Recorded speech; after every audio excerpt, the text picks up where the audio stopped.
Hello YouTube and welcome to Max Pounder Reports. I'm bringing you another report today. It's going to be my Dread Elves versus Warriors of the Dark Gods. So this is probably the last time you'll see my Dread Elves for a bit. I'm going to switch over to the Undying Dynasties because I've almost finished painting that army, so that'll look great. But without further ado, let's get on to the lists. So if you're familiar with my last two battle reports, I'm running the same list. The only difference here is I've taken out some Cold One Knights and put in some 15 Skirmisher Dancers of Yema. So from left to right, we've got a Exalted Cult Priest on a Manticore, and she's running an Executioner Blade and a Thought Ward. I've then got the 15 Dancers of Yema, Skirmishing Mode. Behind them I've got two Bolt Throws with Repeating Shot. I've then got a Dread Prince with a Black Dragon, with a Divine Icon, plus 3 Strength 4 Sword, Lucky Shield, and Luck Icon. Then I've got 20 Repeat Auxiliaries, full command. I've got level 4 Heavens, and she rolls up the spells Thunderbolt, Comet, Chain, Lightning, and Stars Align. So obviously I've chosen all the high strength ones. If you look at my opponent's list, he's got a lot of high toughness, multiple wounds things, so the high strength missiles are going to be very useful in this game. In front of those, got 5 Dark Raiders with crossbows, and then to my right I've got 14 Corsairs, additional hand weapons, repeater hand bows, banner musician, then the same again but only 12, and then 10 warlocks with a champ. So I went the roll off to drop first, and that's how I drop, as you can see there. So keeping my centre soft in the middle, and then obviously I've got the tag team 2 flyers, which is always good on one side, and then the warlocks holding the other flank with the Corsairs. And that's a better picture of what it looks like from the other side. I've also got 2 units of Scouting Shades, which I'm yet to deploy, but they're probably going to end up deploying as chaff. So my opponent's list, he's got 5 Warhounds on the left. We'll start from the left, obviously. 5 Warhounds on the left, and then behind him he's got a Chaos Lord of Lust on a Steed of Lust. He's running the Hellfire Sword and a 1-up armour. So he's pretty meaty. I'm pretty scared of him, to be honest, because of the D3 wound, no armor saves, and I really don't want to go into the dragon, just because I strike and I don't kill him because he's got a luck icon. So he's probably gonna. I'm not gonna do 4 wounds with my lord, and there's a possibility he'll kill me before my dragon can even go. So I'm a bit 50-50 about going into that fight. But he's in a unit of 8 Barbarian Horsemen. In front of him he's got 10 Wasteland Warriors of Lust, and then to the right, that little snake thing is a Hell Cannon, and then he's got a Demon Prince of Change. He's running the 1+ Strength Sword, and I believe that's it. Yeah, he's not running an armor save. I thought that was very interesting. He's got the spells he rolls up is Molten Burn, the signature spell, or whatever the name is called now, Silver Spike, Transmutation to Gold, and Enchanted Blades. Besides him, he's got 18 Wasteland Warriors full command with additional hand weapons. I'm not quite sure. Spoiler alert, but they never really get into combat, so I never really take down what they were using. And he's got 3 Skull Crushers. Then he's got a Big Beast Chariot, and then he's got that pink funny looking dude as a giant. Then he's got a Steed of Lust Chariot, and then he's got 7 Hellstriders and 5 more Warhounds. And he sets across me like so. Yeah, really a solid centre. So I think he just kind of wants to just punch through, which is not, it's not a bad tactic. But obviously I'm going to shoot a lot to weaken that before it gets there. So we'll see how it goes. And Vanguards goes like so. So he Vanguards up his Hellstriders and his Warhounds on the right. I Vanguard my Dark Raiders into the middle because I don't really know what I want to do with them. So I just put them there, and then I can move them wherever I want. As you can see, my shades deploy in front of the crossbows, and then they also deploy right into his back corners, just so he can be a nuisance, like so. So that leads us on to Dread Elves turn 1, and I do make a charge. I charge my Warlocks into the Hellstrider straight away. Now, I think he's going to flee here, and I was happy with that, because I'll fail the charge, and then I just wanted to Doombolt his Chariot anyway, and I'd be out of arc of anything that could hit them. But he actually stands and shoot because they've got those lashes, and they're quite good because they do reduce me to initiative 0 if they hit. But even with that, I reckon I still blast through that unit because of the 4 ward and the 2 attacks, strength 4, compared to his one attack, strength 3, well 2 with the horse, so I'm pretty happy with that. In other movement, I move the Manticore up very aggressively. I tried to be really clever with the dragon here because I'm scared of that lord. I move the Ymir into the forest, so they're going to be stubborn. And I move the dragon so his unit can't charge me. And then my opponent kind of reminds me that a character can charge out of the unit, and he still could come out a little bit, pivot, and he'd get me. So that was stupid. I mean, he's still got a 10-inch charge, and it's still a risk because if he doesn't kill me, more likely I'll kill him. But we'll see. Shades move into the middle to chaff up. Same with the Dark Raiders because the side I'll need them to get in the way of stuff. And then my wizard moves right over to the furthermost Shades unit. She's not running around yet because the Hell Cannon still can shoot her. But she's going to be there just so she can cast some Thunderbolts and stuff. So there's a bit of picture of my Warlock smashing into those Hellstriders, and if I can win that fight and overrun, then I'm straight behind his lines already, and that's going to be great for me. So magic phase, I believe I get 10 dice, so I start off with -1 strength on these guys, and he lets it... No, I start off 4 dice on Comet, and he stops it, because obviously he doesn't want a Comet right where he's going to march. So I'm able to get off -1 strength on these steeds, and a Thunderbolt on these guys, which does 4 wounds. So I'm pretty happy with that. Yeah, especially that chariot, 6 wounds. Toughness 6. It's pretty hardcore. So moving on to the shooting phase, I do 3 wounds here, and those dogs are going to panic off the board. So his Demon Prince is the general, and they were just out of 18 inches. Shooting here does 1 wound to the giant. And my bolt throws both miss whatever they're shooting, so that's fine. We'll move on to combat. So it says 3 wounds here, but I do 4 because he originally started with 7, and he does 3 wounds back to me. He only did 3 wounds. I just didn't make any armor saves or any ward saves, so that was a bit pants. So I managed to just beat him with the charge, 4 wounds to his 3 wounds and a banner. And luckily he breaks on the leadership 6, so I was very pleased with that because that could have gone south. If they'd hold, that would have gone south very quick. And so I overrun and catch them and get out of line of sight of everything. So it's a pretty decent first turn for me, so I'm happy with that. So we move on to Warriors of Dark Gods turn 1. So the first move he's going to do is he's going to charge his Lord out into my dragon. Neither of us know how it's going to go. If he rolls well, he'll win. Of course, he's got to get in its 10-inch charge, and he's got a reroll being Lust, which is very useful. I think it's especially for an army that it's so predicated against combat, that reroll to charge is excellent. So that's it for charges, and he fails on the reroll. So I'm quite happy about that because I don't quite want to hit him yet. And obviously it gives me quite a good target for bolt throwers. So another movement, he doesn't want his Lord to be charged, and he wants to give him some cover from the bolt throwers, so he moves his horsemen in front, and then he moves up everything in the middle very aggressively. He knows I've got to start giving up points straight away now, unless I want him straight in my face, so that's fair enough. On his right hand side, he wants to pin down those warlocks.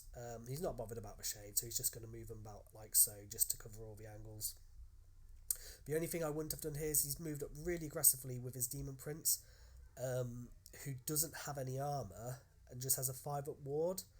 And I know he was thinking that because I was more scared of his Lord that I was going to shoot that, but that is now such a prime target for not even just bolt throwers, but I can just move all my Corsairs and my Shades and my Dark Riders and my 20 crossbowmen and just absolutely pelt them, because yeah, it's 6s to wound, but when you've got 40, 50, 60, 88 plus the 2 bolt thrower shots, it's a big risk. So there's a bit of picture of him trying to corner in the warlocks, and yeah, that ends his turn. His magic phase, he actually gets 12 dice, and he silver spikes my dragon. And then what happens is he miscasts on it, so I let it through because I can't really stop it anyway. and he doesn't wound himself, but he loses a lot of dice from a pool, and then I can stop whatever else he wants to cast. So that was very lucky for me. Lucky shield, fantastic 5 points. Anyway, moving on to my turn 2. The first thing I do is I make a charge with the Manticore into the 10 Lust Warriors, and he decides that he doesn't want to take that charge, so he flees. And then I test to redirect into the Hell Cannon, and I fail the charge. I only needed an 8, but it is what it is, so that's fine. I move the Dragon up now because now he can't get charged by the Lord. I'm fine with those horsemen charging me, and now I can get in a position where he can be aggressive against quite a few different things. If I need to bring him over to Warriors, I can do that. If I need to bring him to the Hell Cannon, I can do that. In other movement, I pop my Wizard out so she can make a nuisance of herself now right in the middle of his lines. Yema are going to stay where they are. The crossbows might move up just so they can shoot his Demon Prince. The Shades move up to chaff the Demon Prince just in case I don't kill him, and it means I can't get into his lines. And then the Dark Raiders chaff up his Skull Crushers, and then I zoom the Warlocks round so only one chariot can charge me, and I put it into Doombolt range again. So for magic, I get 7 dice, and I'm going to just throw 4 dice at the Doombolt, and boom, yeah, just completely blows him up. I didn't think my opponent was expecting it, but I knew the power of Doombolt, so yeah, it's such a great spell. In terms of shooting, yeah, just all those strength 3 shots, plus the 2 bolt throwers just obliterate that Demon Prince. It's just too much. It's too much for a 5-up ward, and certainly your main caster. So he's lost his main caster with only 1 magic phase gone. It's going to be a big blow.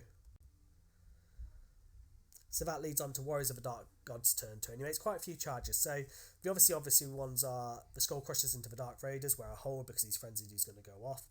And he charges the flank of those Shades now because his Demon Prince isn't anymore, so that's fine as well.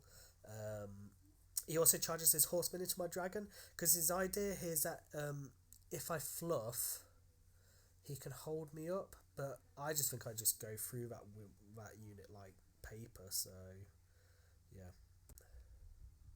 So there's his Skull Crushers hitting into my Dark Raiders. Unfortunately, you can see from this photo how well painted his army is. I wish I'd got better photos of it. So next time I face someone with a lovely painted army like this, I'll promise I'll get some better close up, because it was just a fantastically painted army, and it's a pleasure to play against. There's VR slamming into my Shades, and there's he slamming into my Dragon. So in normal movement, he decides that after that. Oh, sorry, I must have miscast on the Doombolt and killed 3 of my own wizards, but that's fine.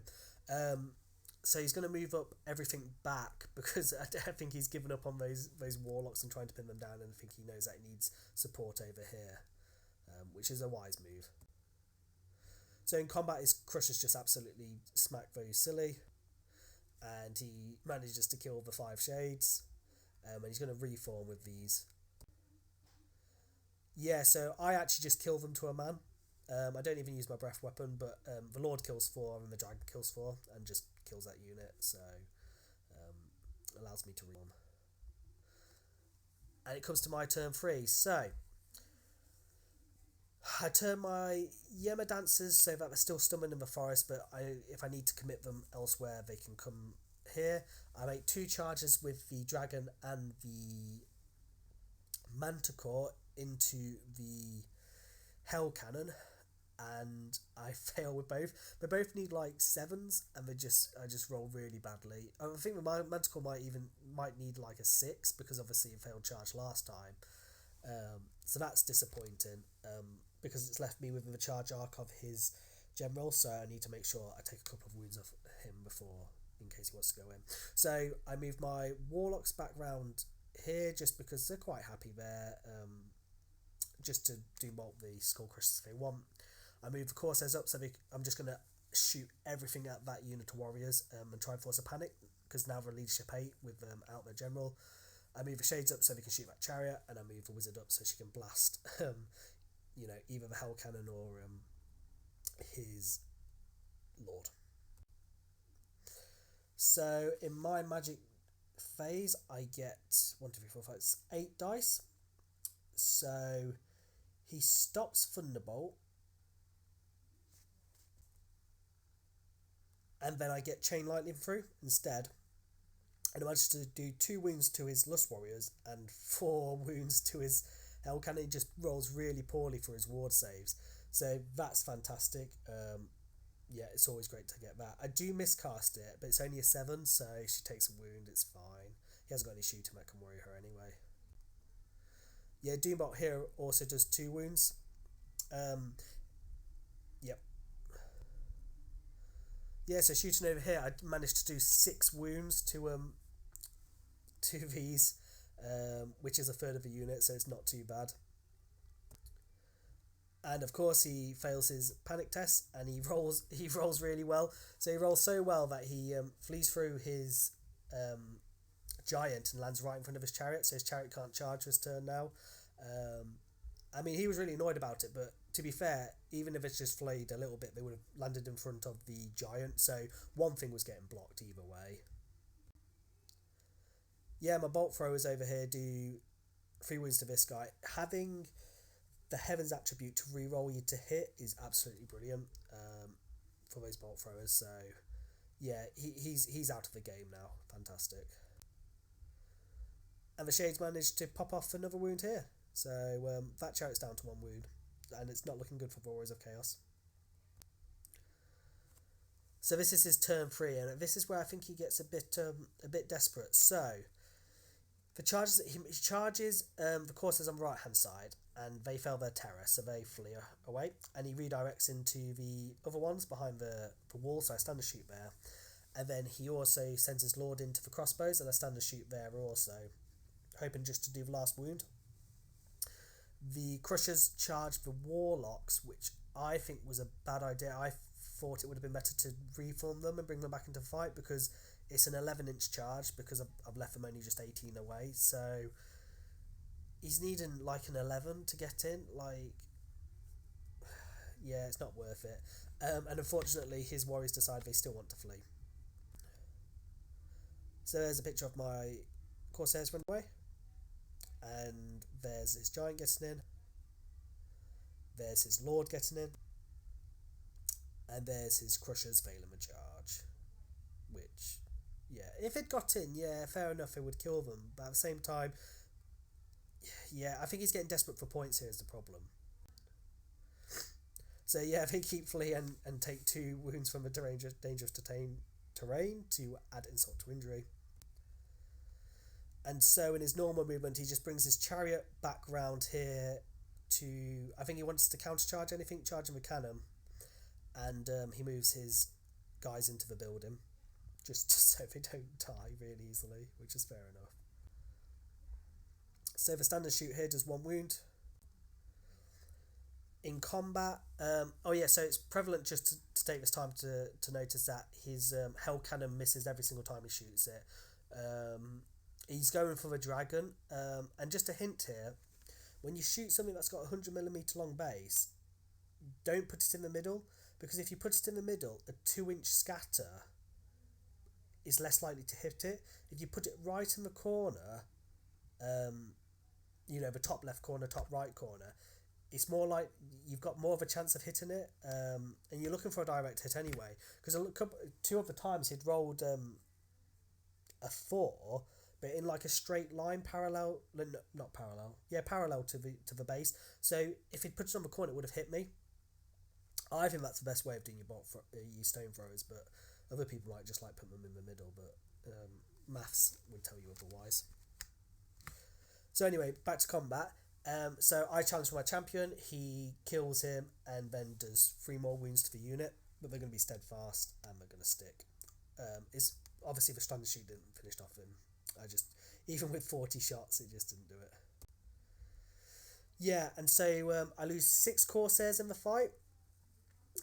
He's obviously got a monster rank, so he wins, but he doesn't catch me, and he's just going to end up there, which is obviously bad for him because the bolt throwers are there. And that's it. So this leads to Dread Elf's turn 4. So I move my dragon over here, just to get his Lord, because again he's not going to kill enough if they're still going to be steadfast, and I'll get him next turn. If the Manticore charges for Hell Cannon and fails again, he needs a 5 and a roll of 3. It is what it is. The Warlocks move over here to get away from the Skull Crushers, and if they want to Doombolt that Chariot or Doombolt the unit, they can. And the Wizard just stays within 12 inches. Basically, what I was doing with the Wizard, I stay in within like 8 inches of the Hell Cannon, so he can only move. No, he can't move and fire his bigger stone throw, so it's just staying within 12 inches of it. So if he moves, he can only fire the big stone throw. And she's just going to hover around there because in case she wants to get a Thunderbolt off. And that's exactly what happens in my Magic phase. I Thunderbolt this guy and kill it.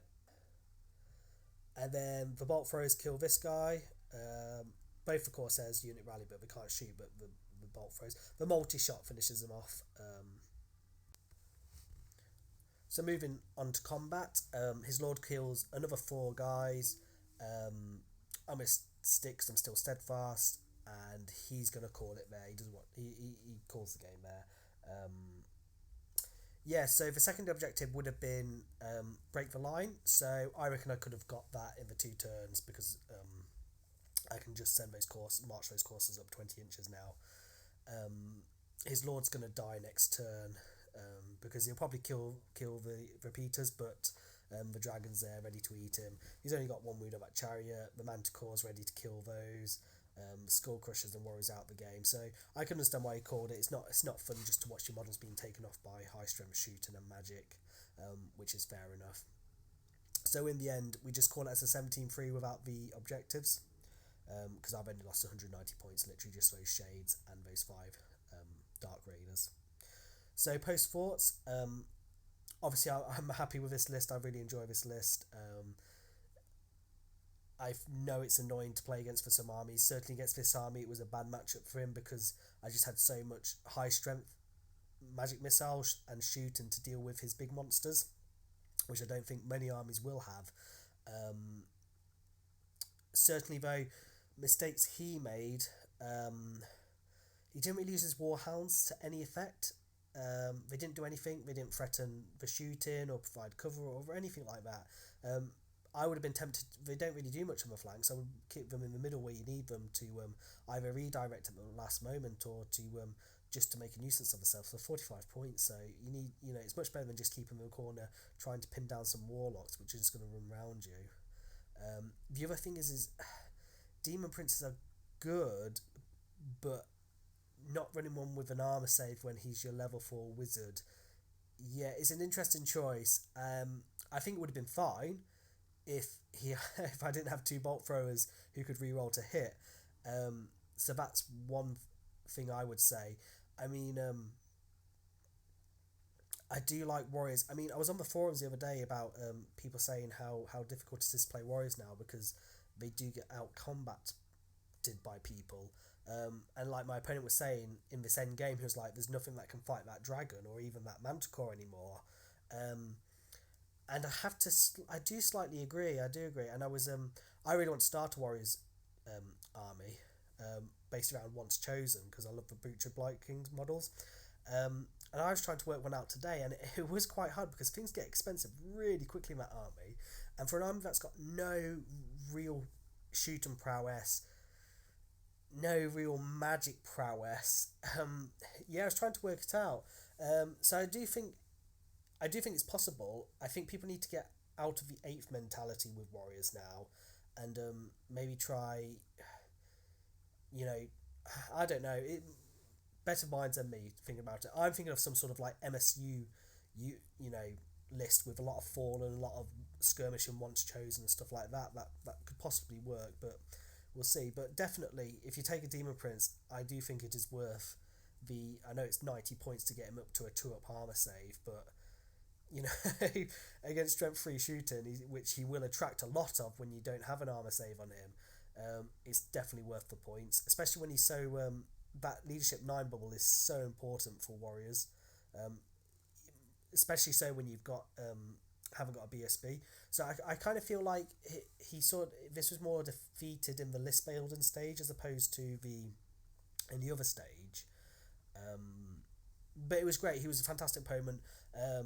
As always, when you got two beautifully painted armies on the table, it always makes the game much more enjoyable. Um, yeah, so as I say, this is my last Dark Dread Elves one for a while. I'm going to switch to Undying Dynasties for a bit, because I've pretty much got that painted up, and it will give yeah, it's nice to change up the armies and army compositions. So that will be my next sort of battle reports that I'll be getting up. I did have another one this weekend against one of the ETC guys, because this was actually at the practice ETC for England. But I didn't ask permission whether I could show it, and also he's got quite a good list, a very good list. It's I do really like it, and it was certainly a lot of fun to play against because it made you think a lot. And I don't really want to put it up in case people see it and know what he's sort of what they're gonna do, sort of thing. Because I know VTC is quite a big thing, the list in the ETC circuit. But certainly playing against good players and seeing good players and how they play is a really good experience, because it just helps to improve your game so much, because that's what it's about. At the end of the day, we all want to be good at the game, but at the same time, we need to keep in mind that it's just a game and that we need to keep it fun and light-hearted as well. So yeah, really enjoyed it. So hopefully I'll be able to get a battle report up next week as well. As always, I hope you enjoyed it. If you have any comments, they're always greatly appreciated on how, what you want to see or how it can improve. I know timing has been an issue, so I have tried to keep this video a lot shorter and tried to keep the gab a lot shorter as well, because honestly I could talk forever about this game. But anyway, thanks for watching, and I'll see you for the next one. Okay, bye.